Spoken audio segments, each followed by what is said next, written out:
अन्य देवताओं की तरह ब्रह्मा जी की पूजा क्यों नहीं की जाती है? ब्रह्मा सनातन धर्म के अनुसार सृजन के देव हैं। हिंदू दर्शन शास्त्रों में 3 प्रमुख देव बताए गए हैं, जिसमें ब्रह्मा सृष्टि के सर्जक, विष्णु पालक और महेश विलय करने वाले देवता हैं। व्यासलिखित पुराणों में ब्रह्मा का वर्णन किया गया है कि उनके 4 मुख हैं, जो 4 दिशाओं में देखते हैं। ब्रह्मा को स्वयंभू, स्वयं जन्म लेने वाला और 4 वेदों का निर्माता भी कहा जाता है। हिंदू विश्वास के अनुसार हर वेद ब्रह्मा के एक मुंह से निकला था। भगवान ब्रह्मा त्रिदेवों में सबसे पहले आते हैं।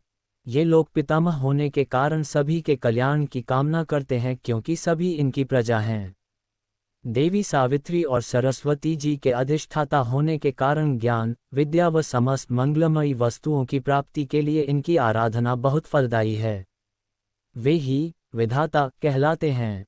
भगवान ब्रह्मा की पूजा आराधना का एक विशिष्ट संप्रदाय है, जो व्याख्यानस आगम के नाम से प्रसिद्ध है। ब्रह्मा जी के नाम से श्रौत सूत्र, गृह्य सूत्र, स्मार्त सूत्र तथा स्मृतियां प्राप्त होती हैं। ब्रह्मा जी की सब जगह अमूर्त उपासना होती है। सभी प्रकार के सर्वतभद्र, लिंगतोभद्र तथा वास्तु आदि चक्रों में उनकी पूजा मुख्य स्थान में होती है, किंतु मंदिरों के रूप में उनकी पूजा मुख्यतः पुष्कर तथा ब्रह्मावर्त क्षेत्र बिठूर में होती है। मध्व संप्रदाय के आदि प्रवर्तक आचार्य ब्रह्मा जी ही माने गए हैं, इसलिए उडुपी आदि मुख्य पीठों में इनकी बड़े आदर से पूजा आराधना की जाती है। अन्य देवताओं की तरह ब्रह्मा जी की पूजा क्यों नहीं की जाती है? भगवान विष्णु, शिव जी, श्री कृष्ण, श्री राम, देवी दुर्गा और हनुमान जी की प्रतिमा की तरह ब्रह्मा जी की प्रतिमा की पूजा न होने का कारण पद्मपुराण के सृष्टिखंड में दिया गया है। पुष्कर के महायज्ञ में सभी देवता और देवपत्नियां उपस्थित हो गए और सभी की पूजा आदि के पश्चात हवन की तैयारी होने लगी, किंतु ब्रह्मा जी की पत्नी सरस्वती जी देवपत्नियों के बुलाए जाने पर भी विलंब करती गईं। बिना पत्नी के यज्ञ का विधान नहीं है और यज्ञ आरंभ करने में बहुत विलंब देखकर इंद्र आदि देवताओं ने कुछ समय के लिए सावित्री नाम की कन्या को ब्रह्मा जी के वाम भाग में बैठा दिया। कुछ देर बाद जब सरस्वती जी वहां पहुंची तो वे ये सब देखकर क्रुद्ध हो गईं और उन्होंने देवताओं को बिना विचार किए काम करने के कारण संतानरहित होने का शाप दे दिया और ब्रह्मा जी को पुष्कर आदि कुछ स्थानों को छोड़कर अन्य जगह मंदिर में प्रतिमा रूप में पूजित न होने का शाप दे दिया। यही कारण है कि ब्रह्मा जी की मूर्ति रूप में पूजा आराधना अन्य जगह नहीं होती है। किंतु इससे ब्रह्मा जी का महत्व कम नहीं होता, क्योंकि 12 भागवताचार्यों भगवान ब्रह्मा, भगवान शंकर, देवर्षि नारद, सनकादि कुमार, महर्षि कपिल, महाराज मनु, भक्त प्रहलाद, महाराज जनक, भीष्म पितामह, दैत्यराज बलि, महामुनि सुखदेव जी और यमराज जी में ब्रह्मा जी का प्रथम स्थान है। सृष्टि के आदि में भगवान शेषशायी विष्णु की नाभि से एक ज्योतिर्मय कमल प्रलय सिंधु में प्रकट हुआ और उसी कमल की कर्णिका पर ब्रह्मा जी प्रकट हुए।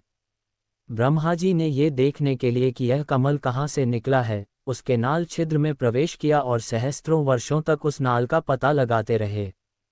पर जब कोई पता न लगा तो उसी समय अव्यक्त वाणी में उन्हें तप शब्द सुनाई दिया और वे दीर्घकाल तक तप करते रहे।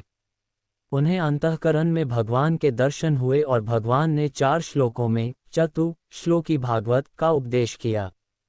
ब्रह्मा जी ने यह उपदेश देवर्षि नारद को और नारद जी ने भगवान व्यास जी को यह उपदेश किया। व्यास जी ने श्रीमद् भागवत के रूप में इसे शुकदेव जी को पढ़ाया। इस प्रकार संसार में श्रीमद् भागवत के ज्ञान का प्रकाश फैला। जब कभी पृथ्वी पर अधर्म और अनीति बढ़ जाती है तो पृथ्वी माता दुराचारियों के भार से पीड़ित होकर गौ का रूप धारण कर ब्रह्मा जी के पास ही जाती हैं। इसी तरह जब देवता भी दैत्यों से पराजित होकर अपना राज्य खो बैठते हैं तो वे भी प्रायः ब्रह्मा जी के पास ही जाते हैं। भगवान ब्रह्मा देवताओं के साथ भगवान विष्णु की स्तुति करते हैं और तब जैसा भी भगवान का आदेश होता है वैसा कार्य करने का आदेश वे देवताओं को देते हैं। इस प्रकार भगवान के अधिकांश अवतार ब्रह्मा जी की प्रार्थना से ही होते हैं। अतः भगवान विष्णु के 24 अवतारों में प्रायः ब्रह्मा जी ही निमित्त बने हैं। जब भी विश्वामित्र या पृथु जैसे समर्थशाली सृष्टि में व्यतिक्रम करने लगते हैं तो सृष्टि में सामंजस्य बनाए रखने के लिए उन्हें समझाने के लिए ब्रह्मा जी को ही आना पड़ता है। ब्रह्मा जी के 4 मुखों से 4 वेद, पूर्व मुख से ऋग्वेद, दक्षिण मुख से यजुर्वेद, पश्चिम मुख से सामवेद तथा उत्तर मुख से अथर्ववेद का आविर्भाव हुआ। इनके अतिरिक्त उपवेदों के साथ इतिहास पुराण के रूप में पंचम वेद का भी ब्रह्मा जी के मुख से आविर्भाव हुआ। अथर्ववेद तो ब्रह्मा जी के नाम पर है, इसलिए ब्रह्मवेद भी कहलाता है। इनके अतिरिक्त यज्ञ के होता, उद्गाता, अर्ध्वयु और ब्रह्मा आदि ऋत्विज भी ब्रह्मा जी से ही प्रकट हुए हैं। यज्ञ के मुख्य निरीक्षक ऋत्विज को ब्रह्मा नाम से जाना जाता है, जो प्रायः यज्ञ कुंड के दक्षिण दिशा में स्थित होकर यज्ञ रक्षा और निरीक्षण का कार्य करता है। ब्रह्मा जी का यज्ञादि में सादर आवाहन पूजन करके आहुतियां प्रदान की जाती हैं। यज्ञ कार्य में सबसे अधिक प्रयोग होने वाली पवित्र संविधा पलाश वृक्ष की मानी जाती है, जो ब्रह्मा जी का ही स्वरूप माना जाता है। देवता और असुरों की तपस्या में सबसे अधिक आराधना ब्रह्मा जी की ही होती है। सृष्टि कर्म में लगे रहने से वे बहुत कठोर तप करने पर ही तुष्ट होते हैं। विप्रचित्ति, तारक, हिरण्यकशिपु, रावण, गजासुर तथा त्रिपुर आदि असुरों को इन्होंने ही अवध्य होने का वरदान दिया था। देवता, ऋषि, मुनि, गंधर्व, किन्न और विद्याधर आदि इन्हीं की आराधना करते हैं। ब्रह्मा जी ने पुष्कर, प्रयाग और ब्रह्मावर्त क्षेत्र में विशाल यज्ञों का आयोजन किया था, इसलिए ब्रह्मा जी के कमल के नाम पर पुष्कर और यज्ञ के नाम पर प्रयाग तीर्थ स्थापित हुए, जिसे सभी तीर्थों के राजा, पुरोहित व गुरु माना गया है। काशी के मध्य भाग में ब्रह्मा जी ने 10 अश्वमेध यज्ञ किए थे, जिस कारण इस स्थान को दशाश्वमेध क्षेत्र कहते हैं। इसी कारण भगवान ब्रह्मा त्रिदेवों में सबसे पहले आते हैं। ये लोग पितामह होने के कारण सभी के कल्याण की कामना करते हैं, क्योंकि सभी इनकी प्रजा हैं। देवी सावित्री और सरस्वती जी के अधिष्ठाता होने के कारण ज्ञान, विद्या व समस्त मंगलमयी वस्तुओं की प्राप्ति के लिए इनकी आराधना बहुत फलदायी है। वे ही विधाता कहलाते हैं।